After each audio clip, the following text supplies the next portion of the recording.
Kota Israel Tel Aviv kembali diserang rudal perlawanan. Serangan terbaru ini diluncurkan angkatan bersenjata dari Yaman. Media Israel melaporkan ada 4 drone diluncurkan dari Yaman menuju Tel Aviv. Dikutip dari Al-Mayadin, serangan menyasar wilayah Israel Tengah. Ledakan kuat pun terdengar di Tel Aviv, Herzliya, Petah Tikva, dan yang lainnya.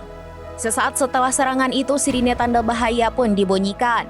Warga setempat diminta untuk tetap berada di lokasi yang dibentengi.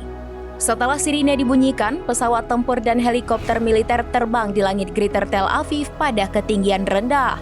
Sebelumnya, angkatan bersenjata Yaman juga menargetkan situs militer jauh di dalam entitas Israel di Palestina yang diduduki. Dikatakan juru bicara angkatan bersenjata Yaman, Brigadir Jenderal Yahya Saree, serangan diluncurkan menggunakan rudal bersayap Quds 5. Ini pertama kalinya perlawanan menggunakan senjata tersebut.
Download Tribun X sekarang, menghadirkan lokal menjadi Indonesia.